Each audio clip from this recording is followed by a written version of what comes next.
สบายดีพี่น้องพบกับช่องเบาคำพาเที่ยวชาแนลเช่นเก่าเช่นเคยวิดีโอนี้เบาคำจะพาพี่น้องสำรวจเส้นทางเลข10ระหว่างโพนโฮงหาบ้านเกินหาทางงอนนะพี่น้องไปรับชมคลิปตอนน้ำกันเลยผ่านนะพี่น้องหรือว่าหอยาพอพาแดงอยู่แสนสุขเนาะขึ้นคอยมาแล้วกันแน่โดยหอไปทีนึงขัวเมืองเก่าปากขยุงนะพี่น้อง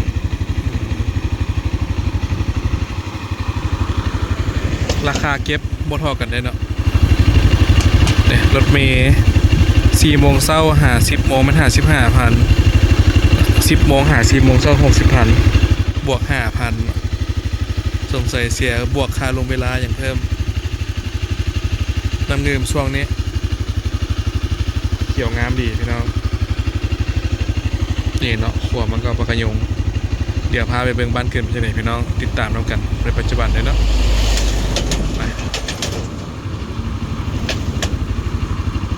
แวะกินน้ำอ้อยปลากระยุงแซ่บๆบีบใหม่ๆพี่น้องที่วัดปากกระยุง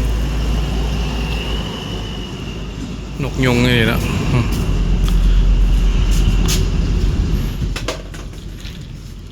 เพิ่นกำลังกินข้าวอยู่เนาะโอ้เครื่องบีบรุ่นนี้รุ่นน้อยคักอยู่เลยเนี่ยโบเลออาร่านะพี่น้องผู้เดียวกับเคลื่อนย้ายได้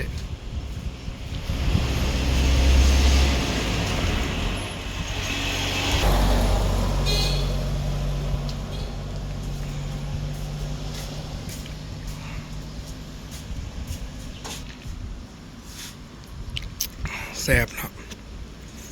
หวานๆใหม่ๆโอเคเลย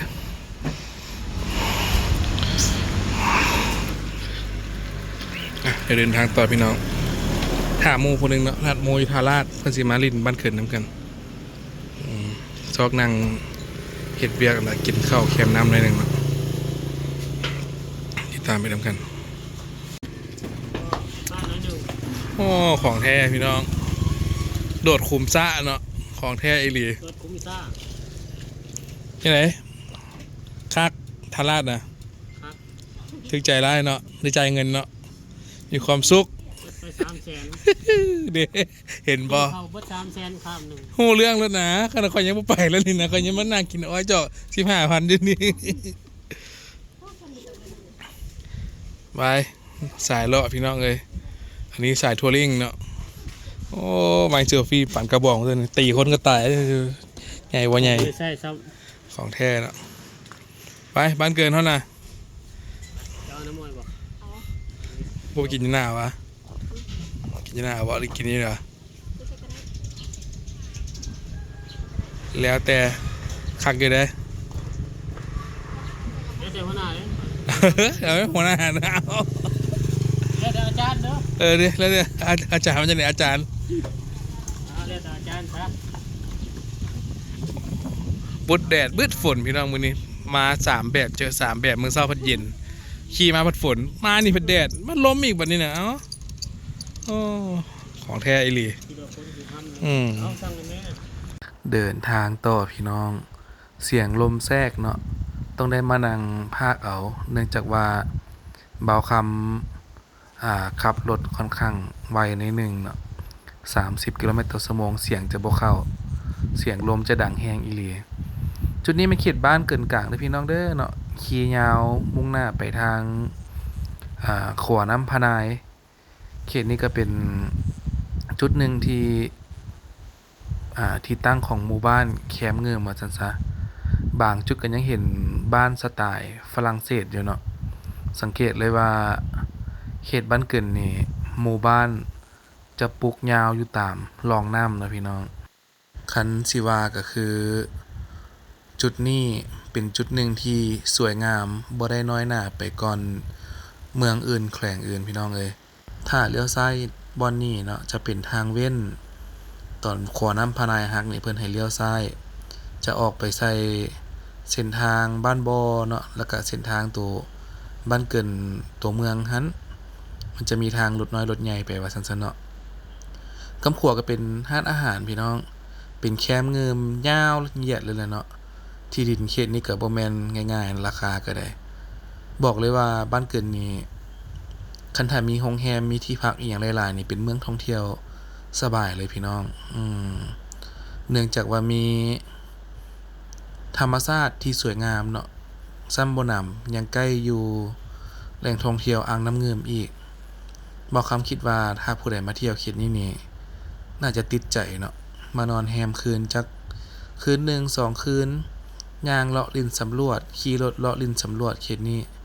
โอเคเลยเด้บ้านเกินนะห่างจากเวียงจันทน์ก็บ่ไกลพี่น้องสามารถข้ามบักอยู่กำขัวนี่ก็ได้นี่บักกำขัวนี่ข้ามไปทางทินยงเนาะข้ามไปทางบ้านลิงซันก็ได้เชื่อมต่อใส่ทาง13เหนือเนาะกำซ้ายนี่ก็เป็นห้องการปกครองเมืองทุรคมแขวงเวียงจันทน์พี่น้องเอ้ยกำขัวก็เป็นเดินของมารินีเนาะเพิ่นจะเป็นจังได๋บริษัทชื่อดังของแขวงเวียงจันทน์เนาะในเรื่องของการสร้างขัวเนาะเรื่องของการก่อสร้างต่างๆตัวนี้เป็นขัวน้ำพะนายพี่น้องตะกี้เป็นขัวเล็กเนาะเป็นขัวเบเล่ปัจจุบันนี้หลังจากขัวหักได้2-3เทื่อเพิ่นก็ได้สร้างขัวเบตงจนมาฮอดนี้ก็บ่มีปัญหาหยังเนาะถ้าบ่คำเลี้ยวซ้ายเมื่อกี้นี้มันจะเข้าไปสู่เขตบ้านโพนแฮเด้อพี่น้องเด้อตัวนี้แม่นเขตน้ำพะนายเนาะกำซ้ายทางหน้านี่ก็เป็นวัดน้ำพะนายกำขวาก็เป็นเพิ่นฮ้องว่าอีหยังบ้านจัดสรรมารินีนะพี่น้องเชื่อเป็นรีสอร์ทก็แม่นแต่มันยังสร้างบ่แล้วเทื่อก็หลายปีแล้วแหละก็บ่ฮู้ว่าเป็นหยังเนาะตัวนี้วัดน้ำพะนายกำซ้ายมือนี่ได้มานั่งพักเอาอีกบัดนึงเสียงลมแรงหลายเนาะบ่คำพยายามเปิดฟัง 2-3 เทื่อละเสียงบ่เข้าเรื่องว่าจังซั่นเนาะก็เลยมานั่งพากตื่มอาจจะเสียบรรยากาศได้น้อยนึงเนาะแต่ก็ถือว่า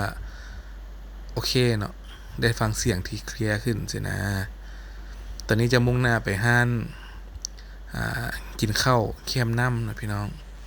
ถือว่าเป็นห้านนึงที่โอเคเลยเด้เนาะกำซ้ายนี่ก็ห้องหมอเมืองทุรคมนี่นะห้องหมอน้อยเนาะพื้นที่ก็ประมาณหั่นเนาะกว้างขวางพอสมควรอยู่แต่ว่าโครงสร้างอาจจะน้อยไปนะห้าน้ำกันหมอวางลำไยพี่น้องลำไยกำลังจอดอกจอมากดอกมีเสียกิเพิ่นสวนมานางลินพี่น้องเลยไม่นางนี่นางในรัฐอีก อากาศกำลังเป็นใจเนาะเดี๋ยวเสียกิเอามองลงเอาปลาน้ำเงิมมากินปลาหลายได้น้ำเงิมนี่นะโอ้เนี่ยบ้านเกิดเลยพี่น้องเมื่อกี้เห็นปลา3-4ตัวลอยอยู่เนาะตัวซัมฟาร์เมอร์อย่างเงี้ยแหละใหญ่เติบอยู่ได้ปลานิลปลาในอยู่นี่ก็ได้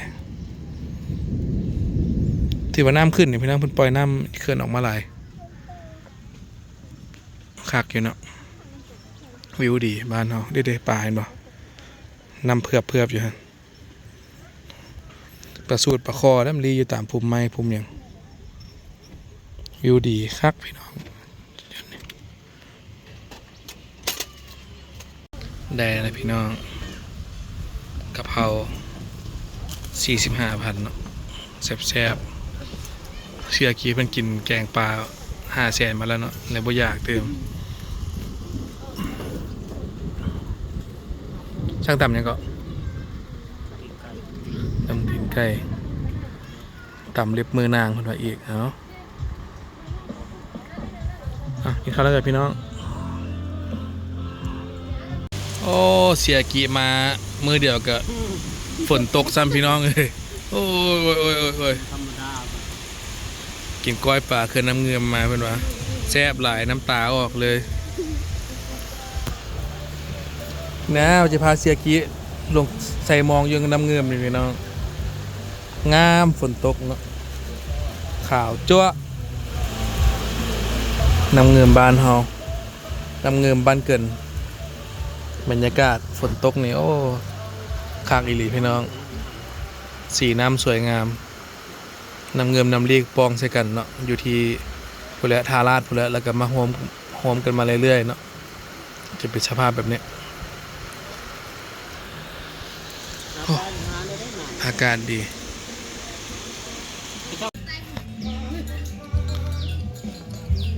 พี่น้องนางลินแคม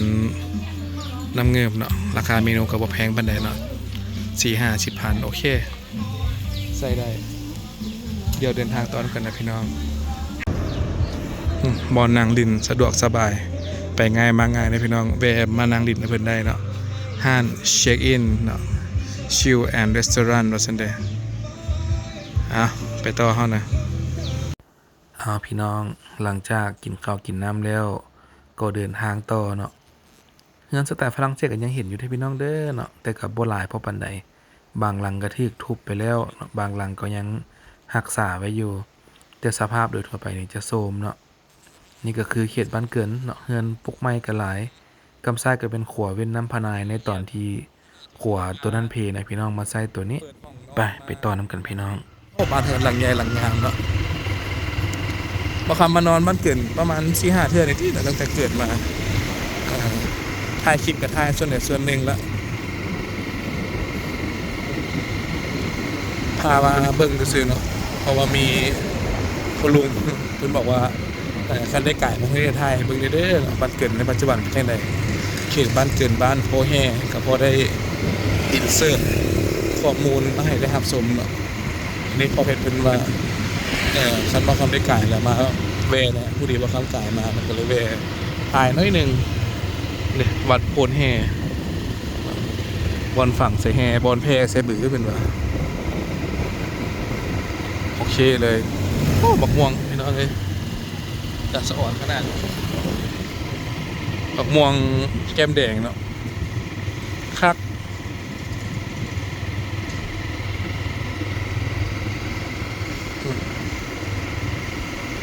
ห้านขายบักพร้าวห้านปิ้งเป็ดห้านบันเทิงฟรีดอมโอ้นี่เป็นไทยเกือบผับเลยพี่น้องเด้อเนี่ยเนาะเขตโพนแห่ห้านเค้กก็มีเครื่องสำอางก็มีด้วยครบเลยมันเกิดนี่เป็นที่ไหนเนาะทุกอย่างมีครบเนาะห้านเค้กห้านศูนย์รถฮอนด้าปั๊มน้ำมันตลาดตะลีห้านคำ LK ก็อยู่นี่เนี่ยวัดพระธาตุมาลานี่เลี้ยวขวา7 กิโลเมตรพี่น้องเนาะเข้าเป็นนี่คำซ้ายเป็นตลาดบ้านเกินเข้าเป็นเขตบ้านโพนแห่เนี่ยเนาะนี่เลี้ยวซ้ายตัวนี้นี่ไปทางบ้านอย่างบุรีบ่คำกับบ่จือเนาะหมู่บ่คำอยู่บ้านนั่นแหละแต่บ่จือคนบ้านหมู่คิวรถตู้พี่น้องบอดขายเครื่องบักโมหน่วย 10,000 20,000เนาะ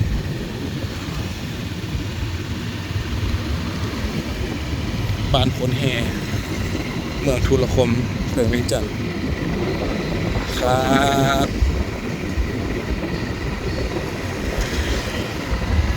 ร้านอุดมทรัพย์เฟอร์นิเจอร์มาลิช็อปครบพี่น้องมีบิงชุนอีกมาจะใส่ล้อบิงชุนนี่สาขานี่ก็มีตลาดบอกไม่ครบพี่น้องคลินิกหัวแค้วธนาคารการค้าเนาะเดนทิสเดนทัลครบซ่อมแปลงไดนาโม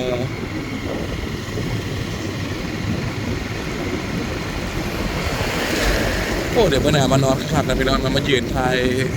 ยางถ่ายเลาะเข็นเนี่ยถ่ายเบิ่งสภาพรวมถ่ายเบิ่งวิถีชีวิตยามเช้ายามแรงของคนเขตนี่พี่น้องโอเคเลยเนาะบ้านเก่าบ้านดังบ้านเกิดในตำนานใช้ได้เลย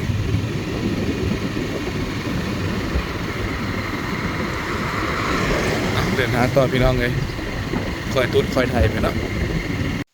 บ้านโพนแห่นี่ยาวเติบเลยพี่น้องเลยบ้านโพนแห่เมืองทุรคมแขวงเวียงจันทน์เนาะเขตนี้ก็เป็นเพิ่นห้องว่าอีหยังหนองน้ำบูดใช่ป่ะเนาะว่าซั่นเด้ผู้ดีพอเพชรเพิ่นว่าเขตนี้พี่น้องเพิ่นหลายว่าซั่นเนาะ แวะถ่ายเพิ่นเบิ่งหน่อยนึงขอบใจพอเพชรเด้อเนาะที่ช่วยค่าน้ำมันค่าเดินทางบ่าวคำเนาะพอดีได้ก่ายมาก็เลยถ่ายมาฝากมาต้อนเพิ่นเพราะว่าเพิ่นอยู่ ต่างประเทศได้หลายปีแล้วพี่น้องโดนๆเพิ่นก็กลับมาเนาะปี2 ปีเพิ่นก็กลับมายามบ้านยามเมืองเฮาขอบใจอีกครั้งหนึ่งเด้อ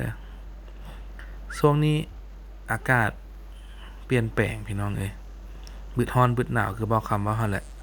สิแม่นฤดูร้อนแต่เก่าก็บ่แม่นเด้บุดหนึ่งผัดร้อนบุดหนึ่งผัดฝนบุดหนึ่งผัดหนาวถือว่าอากาศโลกเฮานี่แปรปรวนแรงนะพี่น้องขับรถตากฝนแน่ตากแดดแน่บ่ว่าแต่เด็กน้อยเนาะผู้ใหญ่นี่ก็บ่รอดคือกันเด้พี่น้องเอ้ย เส้นทางบ้านเกินหาทางงอนปัจจุบันนี้ก็มีอุปสรรคหลายพอสมควรพี่น้องเนาะบ่ว่าจะเป็นเรื่องของรถบรรทุกแน่เนาะเรื่องของขุมแน่ให้ใช้ความระมัดระวังเป็นพิเศษเด้อพี่น้องเด้อเนาะตัวนี้กำซ้ายนี่ทางเข้าบ้านบ่อเนาะทางเข้าไปท่าเรือท่าบักนาเพยพุ่นแหละที่จะไปสู่อ่างน้ำเงิมนะพี่น้องหรือว่าทางเข้าสวนสัตว์เก่าปัจจุบันนี้สวนสัตว์เพิ่นก็ย้ายไปทางอันนั้นละเพิ่นฮ้องว่าจังได๋ทางภูเขาควายเขตน้ำเปลี่ยนยลป่านะพี่น้องไปทางเมืองด่านสร้างมีไซเมืองที่เพิ่นจะตั้งใหม่เป็นเมืองที่10ของนครหลวงเวียงจันทน์พุ่นแหละเนาะไปรับชมนํกันพากย์เสียงเป็นระยะพี่น้องเพราะว่าเสียงลมเข้าแรงเนาะนี่ก็แม่นทางเข้าแดนสวรรค์นะพี่น้องแดนสวรรค์น้ำเงิมรีสอร์ทปาร์ตี้โฟมแต่ว่ากายมาหลายมื้อแล้วเนาะ14 56ว่าซั่นเด้อ้าวแมวมาแต่ไสแล้วบัดนี้แมวมาแต่ไสแมวมาแต่ไสลงรถมันที่บ่เมื่อกี้นี่เด้อ๋อเขาเรียกแมวบ่จักมื้อนี้เข้าไปเป็นคาสิโนพี่น้องเนาะ9 กิโลเมตรขี่เข้าไปในภูนี่เดี๋ยวมื้อหน้าพาไปเบิ่งคาสิโนเนาะคาสิโนประเทศลาวเป็นที่ไหนกายเมื่อกี้กับกายบ้านนาล่านะในพี่น้องเนาะต่อไปกันนาแพงสินะซอดไปเรื่อยๆปากทางพุ่นแหละเข้าเมืองเวียงจันทน์คอยทายตามสายทางให้ได้เลยนำกันเนาะไปแวะหาป่าอยู่พี่น้องป่าอยู่ห้วยน้อยเนาะเกี่ยวข้าวเด้อฤดูกาลนี้นาแซงเนาะวานแห่ใจป่าเกี่ยวข้าวเขตบ้านปากห่างนะพี่น้อง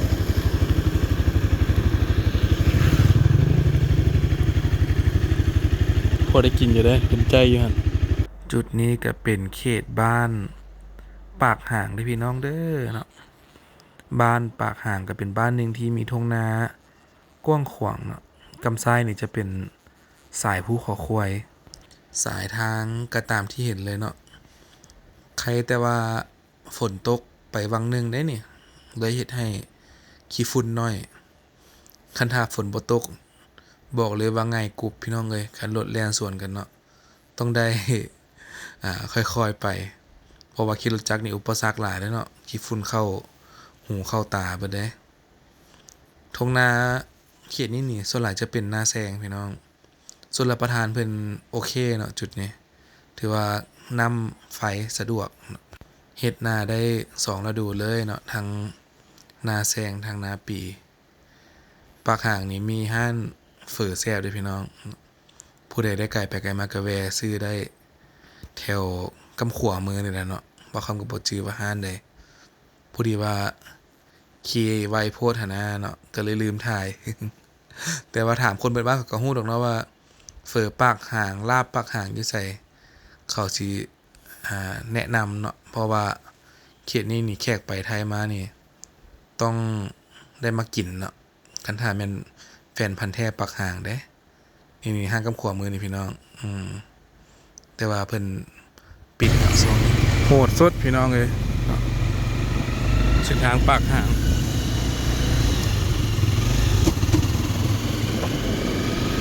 เลี้ยวขวาเข้าทางบ้านพะทาวเนาะบ้านพะทาวเลี้ยวขวานี่1 กิโลเมตร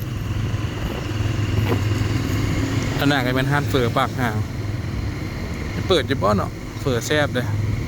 ซาบ่คำเลาะกินมานี่ห้านเรานี่ก็ถือว่า ยืนหนึ่งก็ได้เนาะหรือว่ากายแล้วป่าวะเฟอร์แซ่บปักห่างมีลาบมีอย่างพร้อมเนาะก้อยขมอำลำน่าจะกายแล้วพี่น้องแถวนี้แหละ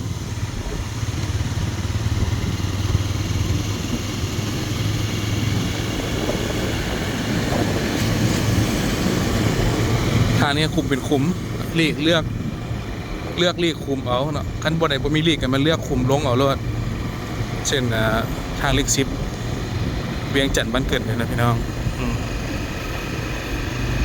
เลาะเกี่ยวเข้าอยู่พุ่นเนาะ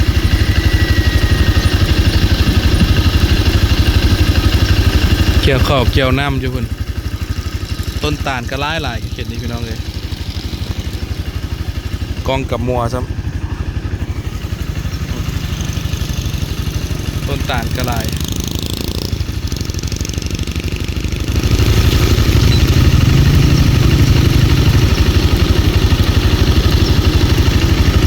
ฤดูการเกี่ยวข้าวมาฮอดแล้วเนาะช่วงท้ายเดือน4ปีใหม่ลาวเนาะช่วงท้ายเดือนคุมเป็นคุมต้นคุมคักแค่นี้บ่าวคำก็บ่ได้มาเส้นทางนี้ดนเติบไปเลยแต่ได้ยินหมู่ว่าแล้วว่า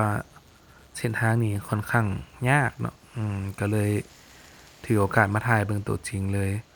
กำซ้ายนี่วัดพระบาทนาโคนะประมาณนี้พี่น้องถ้าจือบ่ผิดเด้เนาะ นาโคนาแพงติดกันเลยพี่น้องเลยบ้านนาแพงทางแบง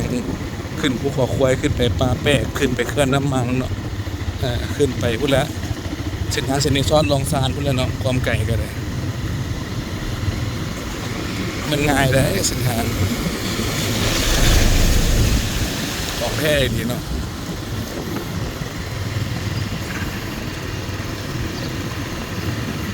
อย่าเข้าใกล้หลายเช่นเดียวขึ้นเขียนจุดท้ายเลยบรรทุกกันนาแพงในปัจจุบันบ้านนาแพงในปัจจุบันบ้านนี้ก็เป็นบ้านหนึ่งที่มีชื่อเสียงเลยพี่น้องเอ้ยเนาะอยู่ในเขตของเมืองทุรคมเขตเวียงจันทน์นี่สาบเอาคำฮู้มานี่ก็คือคนบ้านนี่เป็นเศรษฐีเป็นเจ้าเป็นนายก็หลายนะพี่น้องเขตเวียงจันทน์นี่คือดังๆจะเป็นเขตฮาลาดเนาะเขตลิงซันเขตนาแพงเขตบ้านเกินเป็นบ้านที่มีชื่อเสียงโด่งดังสำหรับแข่งเวียงจันทน์นะพี่น้องหนึ่งก็สิเป็นสัดส่วนด้านประชากรแน่เนาะเนื่องจากบ้านที่กล่าวมานี่เป็นบ้านที่ใหญ่แน่นอนว่าขาดเฉลี่ยเรื่องของคนก็หลายเนาะเฮ็ดให้มีการกระจายไปแต่ละจุดเนาะบ่ว่าจะเป็นชาวค้าขายเป็นพนักงานเป็นเจ้าเป็นนายในหลายเนาะพี่น้องเอ้ยบ้านนาแพงบ้านเก่าบ้านดังว่าซั่นเด้เส้นทางนี่รอเบิ่งนะพี่น้องเพิ่นจะปรับปรุงเปลี่ยนแปลงจังใดคันว่าเฮ็ดทางเบตงได้นี่แม่นคักแล้วแหละเนาะเฮ็ดทางเบตงให้มันเชื่อมจอดระหว่างเส้นทางเลข10กับเส้นทางเลข13เนาะติดตามนํกันต่อไปว่าเพิ่นจะแก้ไขแนวใดนะพี่น้องไปแวะตลาดต่อเฮานะแวะตลาดพี่น้อง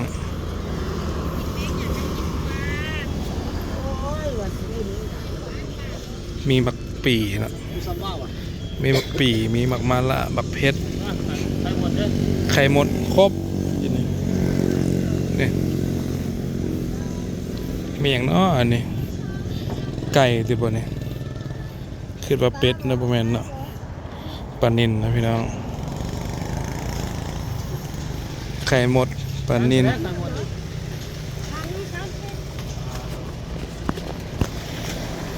จานหนึ่ง30,000พี่น้องไก่ลาด3สายไหมไก่ลาดวะอย่าลองดูก่อน ไก่หมดแม่เป้งครบพี่น้องไปเลาะเสียกี้เบิ่งนี่เป็นจังไดขานี่ด่างเป็นด่างเลยขี้ตุ่มเฟือดพี่น้องขี้ตุ่มเฟือด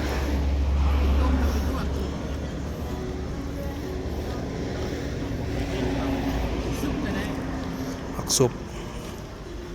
หมักมีครบปลาคอสันดามผ้า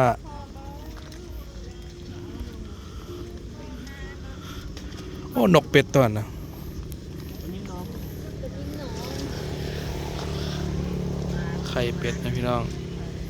ปลานิลหนองไข่หมดกบนกอีหยังนกกระทาวะนี่นกอีหยัง เป่า โอ้นกเป้าวะนี่นกสะพรตัวนี้นะ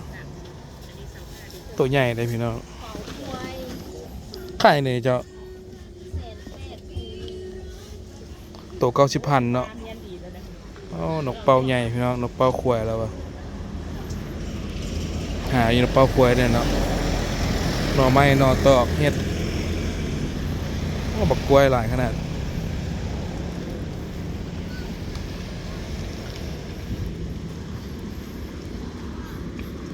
คนลงบ่หลายไปไหนพี่น้องตลาดเนี่ย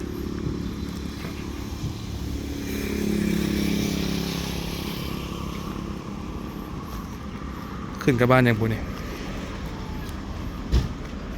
ยไก่ลาดอยู่ในย่างหนึ่งแล้วไก่ลาดเป็ดลาดไข่ไ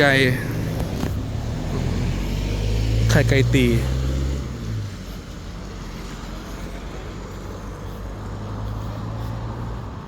มีแต่ปลา ปลาลิ้นหนอง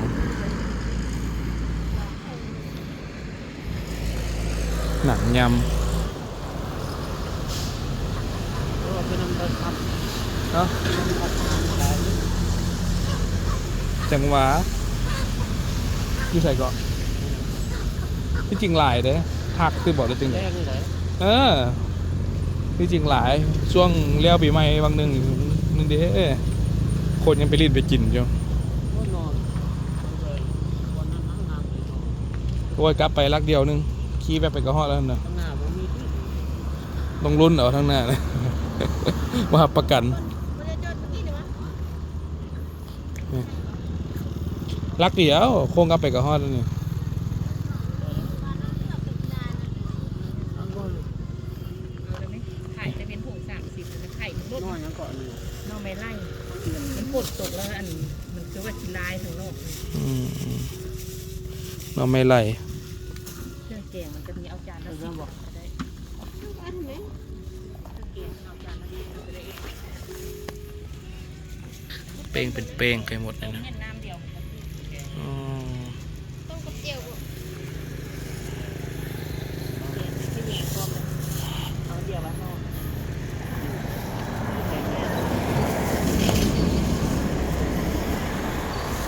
เครื่องแกงนะพี่น้องจานละ10ใส่หน่อไม้เฮ็ดกระ10อีก ที่นี่มันก็มีร้านปกติ ข้าวเหนียวมีเมียละไม่ครบเลยแต่ว่ามีอะไรเนี่ย มีแต่ของข้างนี่ก็ได้ นอ25เว้ย ไข่จะเป็น ฮะ ก็ยัง ขึ้นบ่ออกเถอะ แก้วกะปิก็ได้ แกงหน่อแกงหน่อไม้ฮ้อนๆพี่น้องเนาะแซ่บๆคักเลยนี่มีเขียวๆอยู่ฝนตกเลยมันเอาดูซิ ตกแล้วมันเอามันเปื้อน นับหลายนะหลายใบพุทธิบอกหลายตาเงินน่ะมีปากปากเป็นอย่างความพี่น้องปนินหนองเนาะ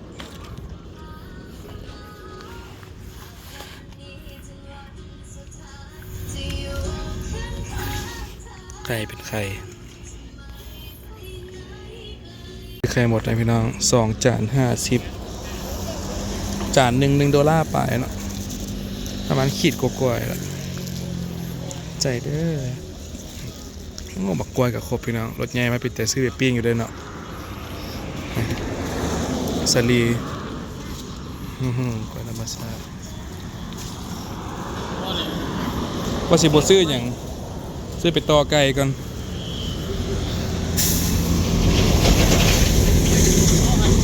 เจ้าหนึ่งกับเจ้าหนึ่ง เราไล่250ให้แล้วเขาจะเอาเนี่ย250 50คือเราก็ได้ คักไปเลย แกงหน่อไม้ใส่กระปูใส่จีนายเนาะคักกันเนาะโอ้ได้แนวมากินเลยพี่น้อง ได้แล้วซื้อผักบุ้งหน่อย ได้สิมีหมูน้อย ซอกอยู่วัดนะบอกมองนะเกือบแบนเอาซอกแบนเอาจังวะ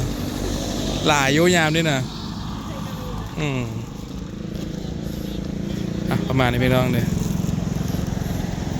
ไข่หมดในหนึ่งเนาะไปแล้วพี่น้องเสียกี้นะได้หน้องไม้มาแกงแล้วเอาสิไปปลาเมียใช่ไหมเนี่ยแมนบนนอกแบบนี้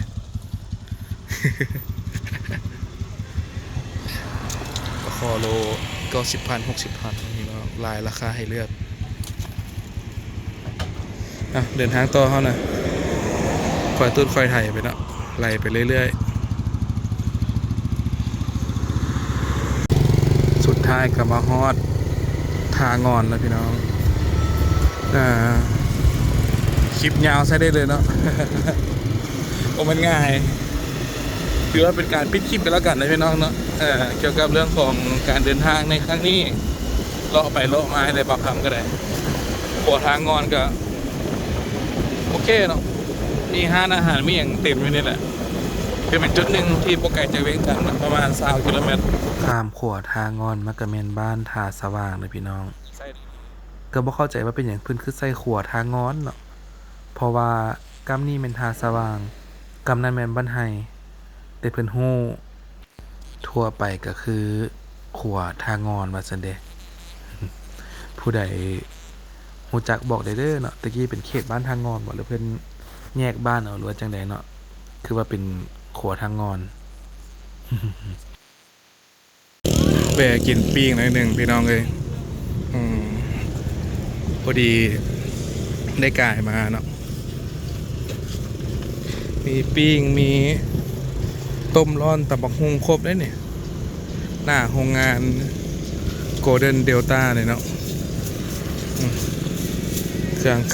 ขายครบพอได้ซื้อกินอยู่ด้วยเนาะ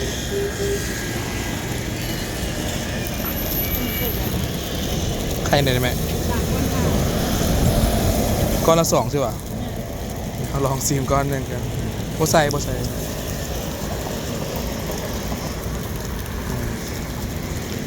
ขนมครกใส่หวานมาได้ไหม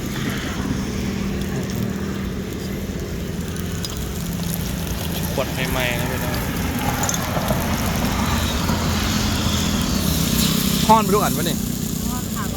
โอ้ยตรงพอเนาะคนลวกเขาบ่เนี่ย กินยากก็ทำเสื้อทอด ฮ้อนยังวะขึ้นจิบถือไปน้ำแซมเย็นก่อนไม่ใช่ลวกปากเขานี่นะเข้าไปแข่ขนมครกนะพี่น้องฮอนครับ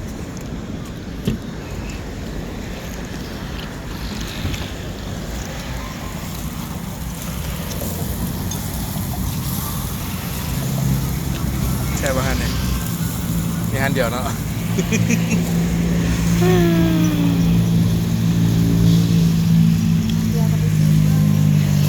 เจ้าเห็ดอยู่ไหนนี่วะห้องงานอย่างเจ้าเกือบอ่ะญี่ปุ่นจีนอ๋อโรงงานเกิดนะครับมันคือบุคคลมาเห็ดอีกอย่างเนาะมันขึ้นแต่ว่าโกลเด้นเลยเสือฝ่ายผลิตเงินเดือน4 ล้านถึง6 ล้านพี่น้องมีเงินความสามารถเป็นเกรดขึ้นโรงงานผลิตเกิบของจีนพี่น้องเลยขายทุกมื้อวันนี้ไหมคือเราเฉพาะมื้อวันศิลป์หรือว่าช่วงเงินเดือนออกเท่านั้นเนาะ ช่วงใดก็ขายเด้อ แต่เงินเดือนออกคนจะหลากกันนี่เนาะคนขายเนาะแปรกิดเปียงพี่น้อง ไม่เขาจะเอามาให้บ่ลูก เอาผักก็เจียวป่ะ บอกไหมยืนกินนะครับรถต่อหน่อยนะจอดเพื่อ ใส่แล้วก็ได้ มาตลอดเขาบาง ไม่ใส่กัน เมื่อเวียงอยู่ในนั่นแหละ ขับรถลิ่นนิดนึงโดย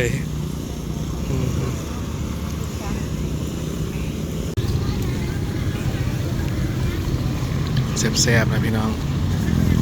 ครับ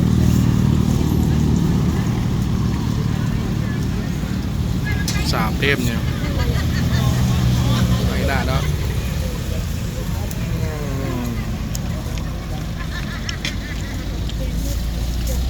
นี่ใช่บ้านเจ้าน่ะ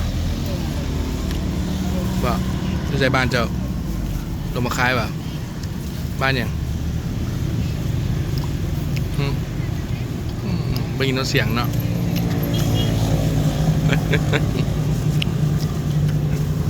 เฮ้ย